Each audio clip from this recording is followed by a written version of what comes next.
Hi guys, welcome back to my channel. आज हम discuss करेंगे फाइनेंशियल मैनेजमेंट का चैप्टर 6। 5 चैप्टर जो है हमने अभी तक डिस्कस कर लिए थे, जो मेरे चैनल पे ऑलरेडी अपलोडेड है। अगर आपको उनका लिंक जो है वो चाहिए होगा तो मैं डिस्क्रिप्शन में वो मेंशन कर दूंगी, वहाँ से जाके आप जो है वीडियो को विजिट कर सकते हो। तो आज की इस वीडियो में हम देखेंगे leverage, meaning and definition of leverage, type of leverage analysis, calculation of leverage, और एक न्यूमेरिकल भी देखेंगे अगर हमारी ज़्यादा वीडियो जो है वो ज़्यादा लेंथी नहीं हुई। और एग्जाम्पल के थ्रू मैं आपको बताऊंगी कि लेवरेज एनालिसिस हमारे पास होता क्या है।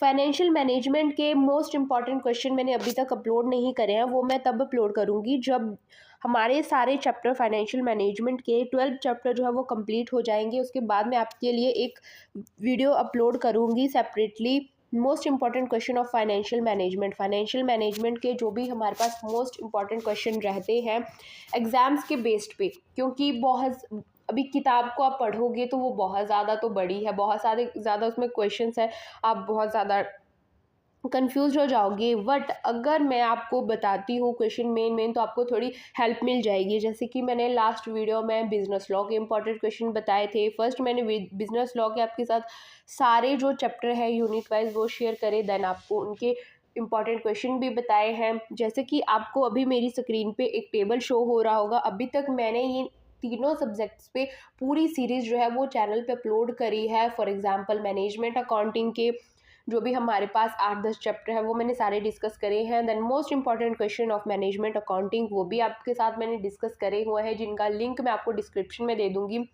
वैसे ही बिजनेस लॉ के सारे चैप्टर मैंने डिस्कस करे हैं। मोस्ट इंपॉर्टेंट क्वेश्चन जो है वो भी बिजनेस लॉ के मैंने आपके साथ शेयर करे हैं। वैसे मैं आपको एक चीज़ बता दूं कि इम्पॉर्टेंट क्वेश्चन मैंने हर सब्जेक्ट के वैसे तो अपलोड करे हैं। अगर मुझसे कोई मिस है और आप चाहते हो कि आपको उसकी वीडियो चाहिए तो आप मेरे को कमेंट सेक्शन में जो है वो कमेंट करके बता सकते हो। देन आता है हमारे पास एंटरप्रेन्योरशिप डेवलपमेंट। में भी मैंने सारी जो भी चैप्टर आ रहते हैं हमारे एंटरप्रेन्योरशिप डेवलपमेंट सब्जेक्ट में, वो सारे चैप्टर मैंने अपलोड करे हुए हैं, आप मेरे चैनल पे विजिट कर सकते हो। देन ये हमारा 4th सीरीज़ है जहाँ पे हम डिस्कस कर रहे हैं फाइनेंशियल मैनेजमेंट। तो बेसिकली हम यहाँ पे फाइनेंशियल मैनेजमेंट डिस्कस कर रहे हैं, जहाँ पे हम अभी तक पहुँचे हैं फाइनेंशियल मैनेजमेंट के 6th चैप्टर पे, जो कि हमारे पास है लेवरेज एनालिसिस। तो आज हम इसी के बारे में डिस्कस करेंगे, इसका मीनिंग क्या होता है, टाइप क्या होता है, कैलकुलेशन कैसे करते हैं हम लेवरेज एनालिसिस की, और साथ में ही अगर हमारी वीडियो बहुत लेंथी नहीं होती है तो हम एक न्यूमेरिकल भी देखेंगे इसका। तो चलिए स्टार्ट करते हैं अपनी वीडियो। तो सबसे पहले बात हमारे पास आती है कि लेवरेज क्या होता है। पहले हमें ये डिस्कस करेंगे कि लेवरेज क्या होता है। लेवरेज क्या होता है? लेवरेज एक तरीके से एनालिसिस होता है। फाइनेंशियल मैनेजमेंट के लिए हम लेवरेज करते हैं। फॉर एग्जांपल जैसे हमारी बॉडी में लीवर वर्क करता है, वैसे ही फाइनेंशियल मैनेजमेंट में लेवरेज जो होता है वो वर्क करता है। अब बात करते हैं यहाँ पे कि हमारे पास एक राइटर है जिसका मैंने बहुत बारी आपको और मैक्सिमम टाइम जो है डेफिनेशंस बताई हुई है कि वो क्या कहते हैं। That is Solomon Ezra. वो क्या कहते हैं? Leverage is the ratio of the net rate of return on share holders equity and the net rate of return on capitalization. जो लेवरेज है वो क्या है? सोलोमन इजरा कह रहे हैं कि जो लेवरेज है वो क्या है। Basically leverage is the ratio, ये एक रेशियो है शेयर होल्डर्स। यही बात आती है इसमें कि ये किसकी रेशियो की बात हो रही है। यहाँ पे हो रही है शेयर होल्डर्स के रेट ऑफ रिटर्न की और कैपिटलाइजेशन रेट ऑफ रिटर्न के बीच में जो रेशियो है उसकी बात हो रही है। Share holder rate of return और capitalization rate of return on capitalization, इन दोनों की रेशियो को कैलकुलेट करना ही क्या कहलाता है? लीवरेज कहलाता है। ऐसा जो है सोलोमन इजरा ने कहा। अब यहाँ पे हम एक और डेफिनेशन लेते हैं, क्योंकि बेसिकली ऐसा होता है कि एग्जाम में आपके पास अगर मीनिंग पूछा है तो आप डेफिनेशन लिख सकते हो, वो काम करेगी। लेकिन अगर आपके पास डेफिनेशन ही पूछी गई है एग्जाम में तो आप मीनिंग नहीं लिख सकते हो, क्योंकि वो इनफ नहीं होती है और आपको मार्क्स भी नहीं मिलेंगे। तो अगर आपको ये वाली डेफिनेशन जो है वो थोड़ी डिफिकल्ट लग रही है कि हाँ ये वाली डेफिनेशन डिफिकल्ट है और शायद मेरे से नहीं होगी। तो मैं आपको एक और डेफिनेशन बताती हूँ, देन आप अपनी चॉइस के हिसाब से कि आपको कौन सी अच्छी लग रही है, कौन सी सही लग रही है, ईजी लग रही है, वो आप पढ़ सकते हो।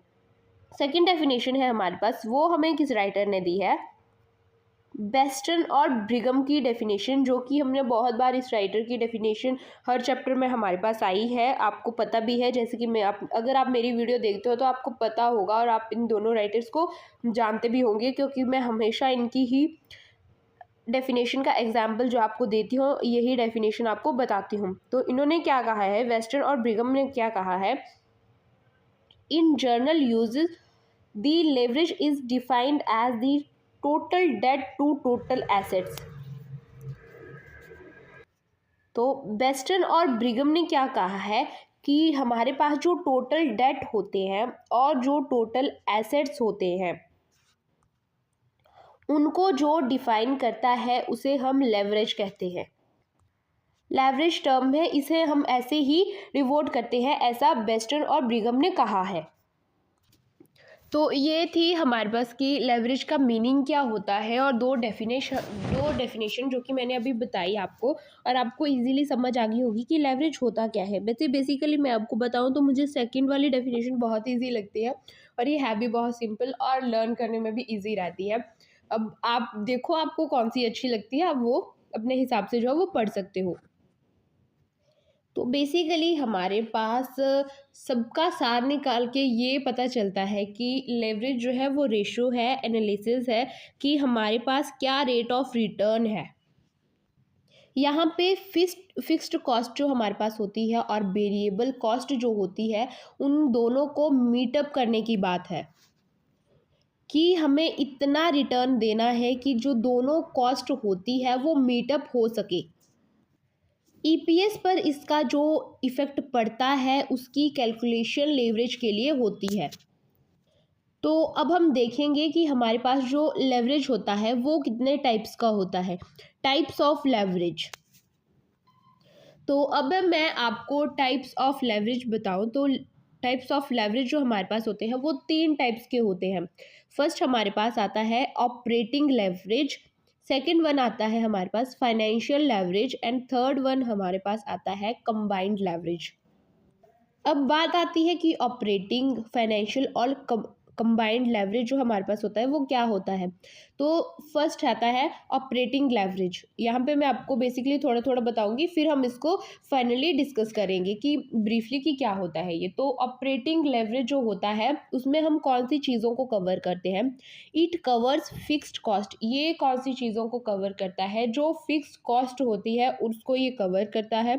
सेकंड हमारे पास आता है फाइनेंशियल लेवरेज। फाइनेंशियल लेवरेज जो है वो कौन सी चीज़ों को कवर करता है, it covers interest position. Interest position को ये कवर करता है। देन लास्ट में हमारे पास आता है दैट इज कंबाइंड लेवरेज। ये किन चीज़ों को कवर करता है या ये किस चीज़ का कम्बिनेशन है, that is the combination of OL and FL। अब आप ये सोच रहे होंगे कि combination of OL and FL, basically maximum of the person समझ गए होंगे कि ये OL और FL क्या होता है। तो मैं आपको बता दूं, OL हमने अभी पढ़ा, FL भी हमने अभी पढ़ा। OL मतलब ऑपरेटिंग लेवरेज एंड FL मतलब फाइनेंशियल लेवरेज। तो जो कंबाइंड लेवरेज हमारे पास होता है वो ऑपरेटिंग लेवरेज और फाइनेंशियल लेवरेज का कॉम्बिनेशन होता है। अब जो हमारे पास कंबाइंड लेवरेज है उसे हम एक और नाम से भी जानते हैं, दैट इज कंपोजिट लेवरेज। तो अभी हमने ये तो देख लिया कि टाइप्स ऑफ लेवरेज हमारे पास क्या होते हैं। तो बेसिकली हम ये भी अब देखेंगे कि ऑपरेटिंग ऑफ लेवरेज, इसको हम कैसे कैलकुलेट करते हैं, फाइनेंशियल लेवरेज को हम कैसे कैलकुलेट करते हैं, कंबाइंड लेवरेज जो हमारे पास है उसको हम कैसे कैलकुलेट करेंगे, वो हम देखेंगे। तो सबसे पहले तो आपको इसका फॉर्मेट देखने की ज़रूरत है। तो मैं जैसा कि आपको मेरी स्क्रीन पे एक चार्ट शो हो रहा होगा, this is a format of operating leverage, financial leverage and combined leverage. क्योंकि अगर आपके पास चार्ट शो होगा तो आपको पता होगा कि कौन सी टर्म आपको कहाँ पे मेंशन करनी है और कौन सी टर्म आपको कहाँ पे मेंशन नहीं करनी है। अगर आप डायरेक्ट क्वेश्चन पे आओगे तो बहुत ही हाउच पाउच होगा और आप अपना न्यूमेरिकल जो है वो सही से नहीं कर पाओगे। तो इसीलिए सबसे पहले आपको चार्ट देखना है कि ऑपरेटिंग लेवरेज में क्या चीज़ें आती है, फाइनेंशियल लेवरेज में क्या चीज़ें आती है और कंबाइंड लेवरेज में क्या चीज़ें आती है। वैसे तो मैंने बेसिकली जब आपके साथ अभी टाइप डिस्कस करे लेवरेज के, तो मैंने बताया कि ऑपरेटिंग लेवरेज में हमारे पास क्या आता है, फाइनेंशियल लेवरेज में हमारे पास क्या आता है और कंबाइंड लेवरेज में हमारे पास क्या आता है, बट उसे ब्रीफली जानना भी हमारे लिए ज़रूरी है। तो अभी हम देखेंगे कि इसमें क्या क्या चीज़ें जो है वो आती हैं। That is profitability statements. ये जो स्टेटमेंट्स होती है ये आपको सभी टर्म्स याद होनी चाहिए, चाहे आप मैनेजमेंट कर रहे हो, ईपीएस कर रहे हो, उसमें भी ये टर्म्स जो है वो यूज़ होती हैं। तो बेसिकली मेरा मतलब कहने का ये है कि ये स्टेटमेंट्स आपको पूरी तरह से पता होनी चाहिए, तभी आप ऑपरेटिंग लेवरेज कर पाओगे, फाइनेंशियल लेवरेज कर पाओगे और उन दोनों का कंबाइन करके कंबाइंड लेवरेज भी कर पाओगे।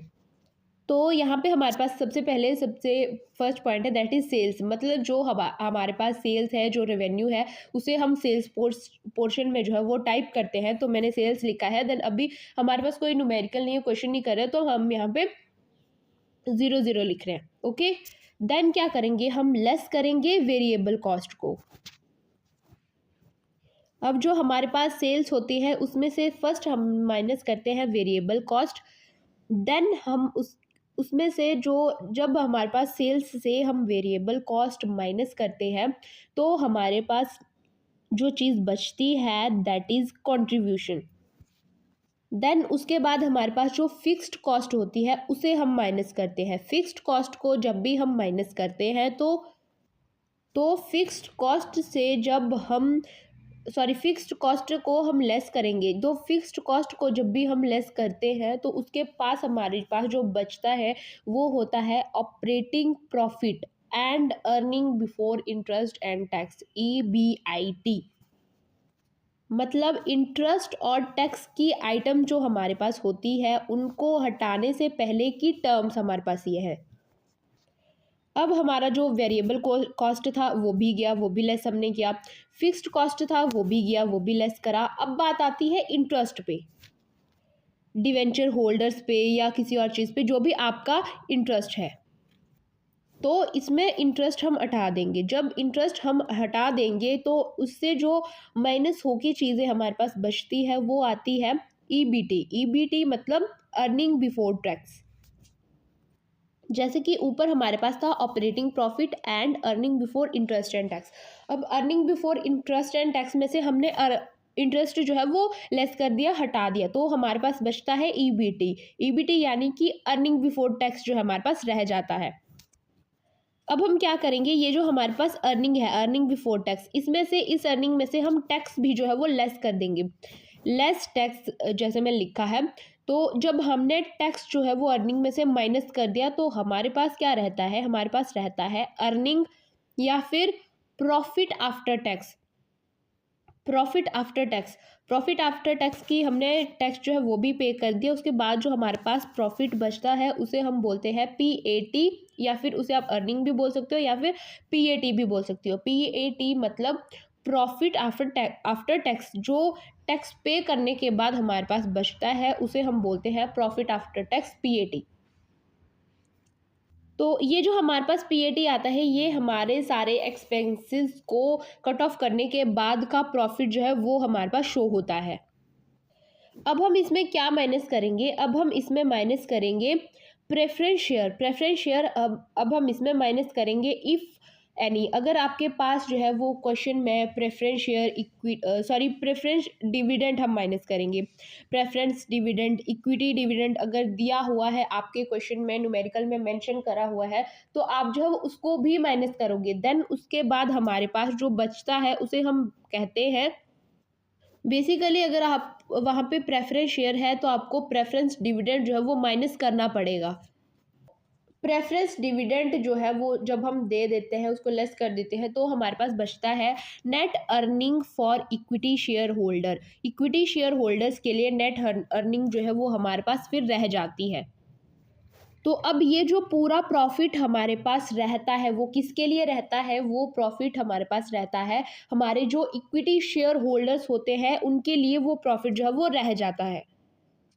तो अब आएगा कि हम ईपीएस कैलकुलेट कैसे करेंगे। तो ये हमारे पास होगी इक्विटी शेयर होल्डर्स की जो है वो अर्निंग होगी। हमारे पास कितने नंबर ऑफ इक्विटी शेयर्स है डिवाइड बाई, तो हमें एक शेयर जो है वो निकल जाएगा अर्निंग पर शेयर, यानी कि ईपीएस हमारे पास जो है वो कैलकुलेट करके आ जाता है। ईपीएस अर्निंग पर शेयर, यानी कि हमें एक जो शेयर है उस पर कितनी अर्निंग हो रही है वो हमारे पास फाइंड आउट हो जाएगी, दैट इज ईपीएस। तो एक्चुअली में हम पूरे लेवरेज हमें हमारे पास क्या सेल्स है, क्या ईपीएस है, ये सारे इम्पैक्ट्स देखते हैं with the help of variable cost, with the help of fixed cost, interest, with the help of tax and with the help of preference dividend share या फिर इक्विटी डिविडेंड और इक्विटी शेयर्स। अब बात आती है कि मैंने आपको सिंपली टेबल बताया, लेकिन इसमें से ऑपरेटिंग लेवरेज में कौन सी चीज़ आती है, कंबाइंड लेवरेज में कौन सी चीज़ें आती है और फाइनेंशियल लेवरेज में कौन सी चीज़ें आती है, तो वो भी मैंने चार्ट में आपको कवर करा हुआ है। अब कि कंट्रीब्यूशन फिक्स्ड कॉस्ट जो होती है हमारे पास, वो आती है हमारे पास ऑपरेटिंग लेवरेज में। जैसे कि वेरिएबल कॉस्ट थी हमारे पास, वेरिएबल कॉस्ट से हमने कंट्रीब्यूशन जो है वो लेस करा। तो वेरिएबल कॉस्ट क्या होती है कि अब ज़्यादा प्रोडक्शन करते हो तो आपके पास ज़्यादा मार्जिन होता है, कम प्रोडक्शन करते हो तो कम मार्जिन होता है। वेरिएबल कॉस्ट सेल्स से जब हम वेरिएबल कॉस्ट माइनस करते हैं तो जो भी हमारे पास चीज़ें बचती है वो होती है कंट्रीब्यूशन की, इतना हमारे पास बचा। तो कंट्रीब्यूशन में से फिक्स्ड कॉस्ट को लेस करते हैं और फिक्स्ड कॉस्ट में से ऑपरेटिंग प्रॉफिट यानी कि ईबीआईटी। तो ये तीनों चीज़ें हमारे पास किस में आती है, ये तीनों चीज़ें हमारे पास आती है ऑपरेटिंग लेवरेज में। अब बात करते हैं कि फाइनेंशियल लेवरेज में हमारे पास कौन कौन सी चीज़ें आती हैं। फाइनेंशियल लेवरेज में हमारे पास ऑपरेटिंग प्रॉफिट ईबीआईटी जो होता है वो फाइनेंशियल लेवरेज में आएगा। उसमें से हमने माइनस करा इंटरेस्ट, इंटरेस्ट हमने माइनस करा तो हमारे पास आया earning before tax EBIT. Interest में से हमने ईबीटी माइनस करा तो हमारे पास जो है वो टैक्स आता है। तो हमारे पास फाइनेंशियल लेवरेज में कौन कौन सी चीज़ें आती है, ऑपरेटिंग प्रॉफिट यानी कि ईबीआईटी, इंटरेस्ट और earning before interest and tax. जैसे कि मैंने कवर करी है चीज़ें, रेड साइन करके आपको बताई है, तो आपको क्लियरली ये भी समझ आ गया होगा। अगर मेरे को ऐसे आपको समझ नहीं आ रहा होगा कि मैं जल्दी बोल रही हूँ तो आपको समझ नहीं आ रहा होगा, लेकिन जैसे मैंने चीज़ें कवर करी है, जैसे रेड करी है या जो मेन चीज़ें हैं वो मैंने हाईलाइट करी है, तो आपको वो समझ आ गई होगी कि ऑपरेटिंग लेवरेज में हमारे पास कौन कौन सी चीज़ें हैं वो आती हैं। देन आपको ये भी समझ आ गया होगा कि फाइनेंशियल लेवरेज में हमारे पास कौन कौन सी चीज़ें आती है। फिर बात आती है हमारे पास कि कंबाइंड लेवरेज क्या होता है। तो जैसे कि मैंने आपको शुरू में बताया था कि कंबाइंड लेवरेज क्या होता है, it is the combination of OL and FL। OL means operating leverage and FL means financial leverage. जो कंबाइंड लेवरेज हमारे पास होता है वो हमारे ऑपरेटिंग लेवरेज और फाइनेंशियल लेवरेज का कॉम्बिनेशन होता है। तो जो चीज़ें ऑपरेटिंग लेवरेज में हमारे पास आ रही है और जो चीज़ें हमारे पास फाइनेंशियल लेवरेज में आ रही है, उन दोनों का कॉम्बिनेशन, उन दोनों का कंपोजिशन हमारे पास क्या होता है, दैट इज़ कंबाइंड लेवरेज। वो दोनों चीज़ें जो ऑपरेटिंग लेवरेज में आ रही है या फिर जो फाइनेंशियल लेवरेज में हमारे पास आ रही है, उन दोनों का कॉम्बिनेशन, उन दोनों से में दो जो भी चीज़ें इंक्लूड होती है, चाहे वो फिक्स्ड कॉस्ट है, कंट्रीब्यूशन है, इंटरेस्ट है, ईबीआईटी है, earning before interest and tax है, या फिर वो अर्निंग बिफोर टैक्स है, तो ये सारी चीज़ें जो है वो कंबाइंड लेवरेज में आती हैं।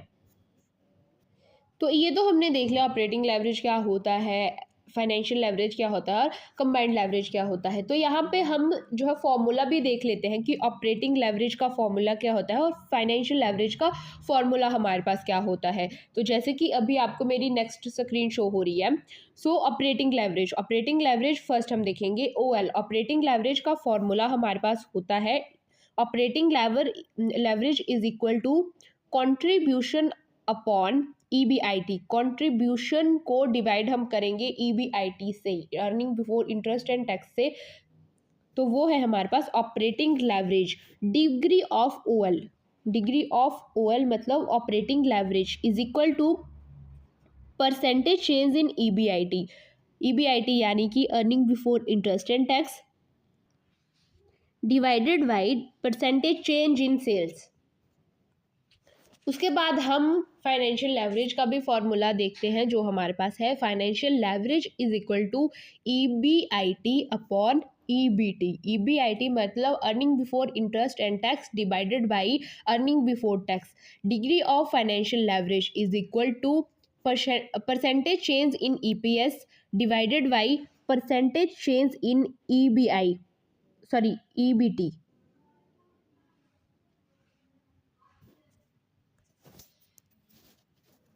तो डिग्री ऑफ फाइनेंशियल लेवरेज हमारे पास क्या है, percentage change in EPS divided by percentage change in EBIT।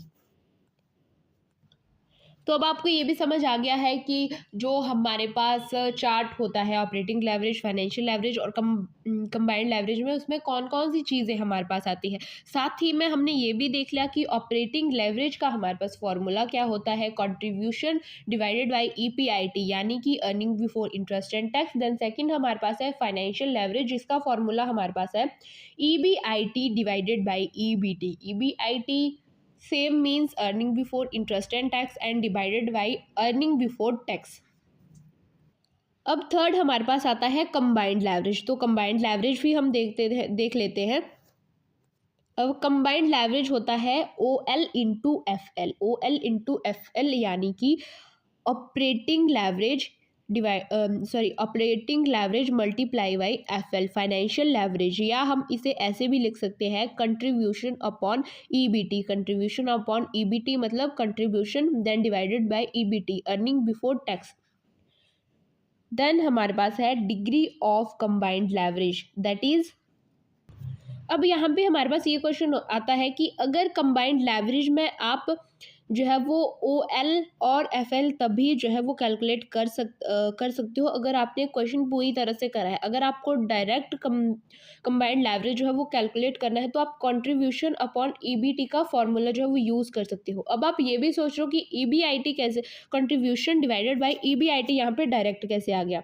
तो जैसे कि OL का फॉर्मूला था हमारे पास कंट्रीब्यूशन अपॉन EBIT इंटू हमारे पास FL का फॉर्मूला क्या था, यानी कि फाइनेंशियल लेवरेज का फॉर्मूला हमारे पास क्या था, EBIT अपॉन EBT। अब जो हमारे पास EBIT है और EBIT है वो कट हो गया, तो हमारे पास बचा C यानी कि कंट्रीब्यूशन अपॉन EBIT। तो हमारे पास कंबाइंड लेवरेज का फॉर्मूला होता है कंट्रीब्यूशन अपॉन EBT। अब बात करते हैं कि डिग्री ऑफ कंबाइंड लेवरेज हमारे पास क्या होता है, वो होता है degree operating leverage and degree financial leverage. ऐसे भी आप इसको लिख सकते हो degree operating leverage into degree financial leverage, या फिर आप ऐसे भी इसको लिख सकते हो परसेंटेज चेंज इन EPS और परसेंटेज चेंज इन सेल्स। तो ये तो हो गए हमारे पास ऑपरेटिंग लेवरेज, फाइनेंशियल लेवरेज और कंबाइंड लेवरेज का चार्ट। उसमें से कौन कौन सी चीज़ें हमारे पास आती है, वेरिएबल कॉस्ट कहाँ से माइनस होगी, वेरिएबल कॉस्ट को माइनस करके हमारे पास क्या आएगा, फिक्स्ड कॉस्ट माइनस करके हमारे पास क्या आएगा, इंटरेस्ट जब हम पे आउट करते हैं तो हमारे पास क्या चीज़ें बचती है, टैक्स जब हम दे देते हैं तो हमारे पास क्या चीज़ें बचती है।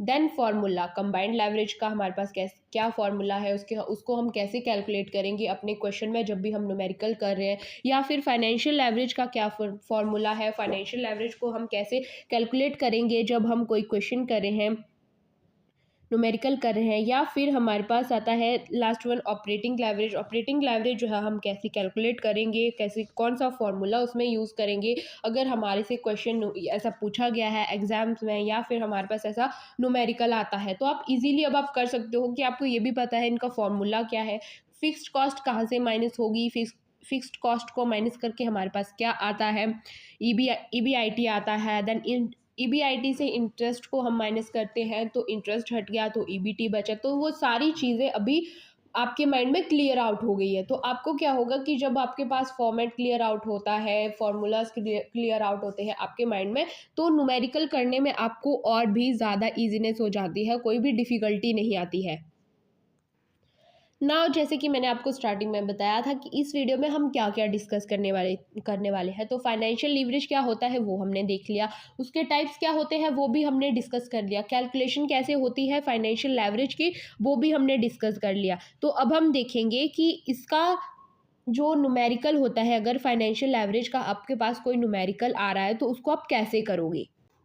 तो बेसिकली हमने डिस्कस करा इसकी मीनिंग क्या होता है लेवरेज एनालिसिस का, कैसे कैलकुलेट करते हैं हम लेवरेज एनालिसिस को, उसका मैंने आपको फॉर्मेट बताया, और टाइप्स क्या है लेवरेज एनालिसिस के और उन टाइप्स का रोल क्या है, उनको कैसे कैलकुलेट करते हैं। तो अब हम डिस्कस करेंगे कि जो इम्पोर्टेंस है लेवरेज की वो क्या इम्पोर्टेंस है, फाइनेंशियल मैनेजमेंट में लेवरेज हमारे पास क्यों इम्पोर्टेंट है वो अब हम डिस्कस करेंगे। तो फर्स्ट पॉइंट हमारे पास आता है planning of capital structure is easy with the help of with the financial leverage. Planning of capital structure की जो प्लानिंग है उसको इजी करने के लिए, कैपिटल स्ट्रक्चर की जब भी आप प्लानिंग कर रहे हो, जब भी आप कैपिटल स्ट्रक्चर बना रहे हो, उसको बनाने में फाइनेंशियल लेवरेज जो है वो आपकी हेल्प करता है। सेकंड हमारे पास आता है relationship between both DOL and DFL helps in managing the risk very easily. Relationship both DOL और DOL और DFL का जो रिलेशनशिप है वो क्या करता है, हेल्प्स इन मैनेजिंग, हेल्प करता है किसको, मैनेज करने में, रिस्क जो भी हमारे पास रिस्क होता है उसको वो मैनेज करने में हेल्प करता है। DOL एंड DFL यानी कि degree of operating leverage and degree of financial leverage का रिलेशनशिप। थर्ड जो हमारे पास इम्पोर्टेंस है लीवरेज की, इसको आप एडवांटेजेस में भी लिख सकते हो, that is leverage and ensure maximum utilisation of capital.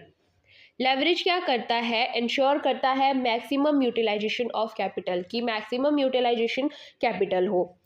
Hence helps in maximise the profit of business, और ये हेल्प करता है किसमें, कि बिजनेस का द प्रॉफिट ऑफ बिजनेस का जो प्रॉफिट है उसको मैक्सिमाइज करा जाए। तो देन फोर्थ हमारे पास इम्पोर्टेंस आती है लीवरेज में, that is a company's management can use to make the best financing and investment decision with help of leverage. A company management can use to make the best financing and investment decision. ये क्या करता है, best financing और investment decision लेने में help करता है leverage को। तो लेवरेज जो होता है वो डिसीजन लेने में भी इजीनेस होती है उसमें। तो ये भी हमारे पास होगी कि इम्पॉर्टेंस ऑफ लेवरेज क्या होता है, जहाँ पे मैंने आपको चार इम्पॉर्टेंस बताए। और बेसिकली लेवरेज में हमारे पास ज़्यादा इम्पॉर्टेंस जो है वो नहीं पूछे जाते, ये क्वेश्चन मैक्सिमम टाइम आता भी नहीं है, लेकिन हो सकता है कि एग्जामिनर इसे डाल दे, तो इसीलिए मैंने आपके साथ जो है वो 3-4 इम्पॉर्टेंस लेवरेज में हमारे पास क्या इम्पॉर्टेंस होते हैं वो भी इसीलिए आपके साथ मैंने डिस्कस करे, कि ताकि अगर आपको एग्जाम में ये आता है कि इम्पॉर्टेंस ऑफ लेवरेज जो हमारे पास होता है उसकी क्या इम्पॉर्टेंस होती है, तो आप इजीली लिख सकते हो लेवरेज हमारे पास जो है उसका क्या इम्पॉर्टेंस है, क्या इम्पॉर्टेंस नहीं है, तो वो आप इजीली लिख पाओगे। तो बेसिकली अगर मैं आपको बताऊं कि अभी आज की इस वीडियो में हमने डिस्कस करा हमारे पास लेवरेज क्या होता है, उसका मीनिंग क्या होता है, डेफिनेशन क्या होती है लेवरेज एनालिसिस की, टाइप क्या होते हैं लेवरेज एनालिसिस के, जिसमें हमने देखा financial leverage, operating leverage, last one is the combined leverage क्या होता है वो हमने डिस्कस करा। देन हमने कैलकुलेट करा कि जो हम लेवरेज एनालिसिस है, ऑपरेटिंग लेवरेज है या फिर फाइनेंशियल लेवरेज है, and then last one is the combined leverage, उसे हम कैलकुलेट कैसे करते हैं, क्योंकि अगर आपको फॉर्मेट सही से पता होगा तो आप क्वेश्चन सही से कर पाओगे, अगर आपको फॉर्मेट ही सही से पता नहीं होगा तो आप अपना जो क्वेश्चन है आपके पास वो सही से जो है वो नहीं कर पाओगे। इसीलिए मैंने आपको फॉर्मेट बताया, फॉर्मेट के बेस पर आपको अगर फॉर्मेट आता है, उसके फार्मूलाज आपको पता है, जैसे कि मैंने फार्मूला भी आपको वीडियो में बताए, तो आप फॉर्मेट के बेस पर आपको क्वेश्चन आ रहा है, चाहे उसमें वेरिएबल कॉस्ट है, फिक्स्ड कॉस्ट है, प्रेफरेंस डिविडेंड है, प्रेफरेंस शेयर है, तो आप सारी चीज़ें वो कर सकते हो कि कौन सी चीज़ आपको लेस करनी है, कौन सी ऐड करनी है, तो आप वो इजीली कर सकते हो। साथ ही में आपको ये भी पता चला कि ऑपरेटिंग लेवरेज में हमारे पास क्या आता है, फाइनेंशियल लेवरेज में हमारे पास क्या आता है, और कंबाइंड लेवरेज में हमारे पास कौन कौन सी चीज़ें जो है वो आती हैं। तो ये अभी तक हमने पढ़ा। एंड लैंड में हमने ये भी देखा इम्पॉर्टेंस ऑफ लेवरेज। लेवरेज जो हमारे पास है उसकी क्या इम्पॉर्टेंट है किसी भी ऑर्गेनाइजेशन में, क्यों इम्पॉर्टेंट है लेवरेज हमारे लिए, तो वो भी मैंने देखा कि मैंने आपको बताया फाइनेंशियल मैनेजमेंट में लेवरेज क्यों इम्पॉर्टेंट है। देन हमारे पास आता है कि न्यूमेरिकल हम अपनी नेक्स्ट वीडियो में जो है वो डिस्कस करेंगे कि न्यूमेरिकल लेवरेज एनालिसिस में अगर आपके पास आता है तो वो आपको कैसे करना है, वो नेक्स्ट वीडियो में मैं आपको बताऊंगी। पहले हम अपना न्यूमेरिकली क्वेश्चन देखेंगे, क्वेश्चन मैं आपके साथ ब्रीफली डिस्कस करूंगी, देन उसके बाद हम उस क्वेश्चन को जो है वो प्रैक्टिकली करेंगे। ये है हमारा फाइनेंशियल लेवरेज का पार्ट 1, जिसमें हमने ओनली फॉर्मेट देखा लेवरेज का, कंबाइंड लेवरेज का, फाइनेंशियल लेवरेज का और ऑपरेटिंग लेवरेज का। नेक्स्ट वीडियो में हम देखेंगे न्यूमेरिकली कि न्यूमेरिकली हम कैसे करेंगे ऑपरेटिंग लेवरेज को, फाइनेंशियल लेवरेज को और कंबाइंड लेवरेज को।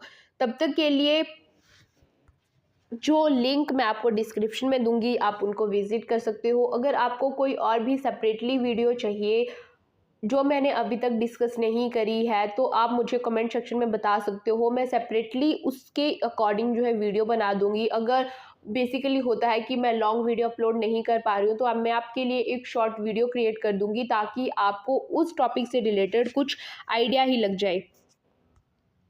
आई होप सो आपको वीडियो पसंद आई होगी, तो चैनल को लाइक, शेयर और सब्सक्राइब करना ना भूलें। और मिलते हैं अपनी नेक्स्ट वीडियो में लेवरेज एनालिसिस के पार्ट 2 में, जहां हम डिस्कस करेंगे लेवरेज एनालिसिस को हम कैसे कैलकुलेट करेंगे प्रैक्टिकली क्वेश्चन में। Don't forget to like this video and subscribe the channel. Thank you so much for watching this video. See you in the next video.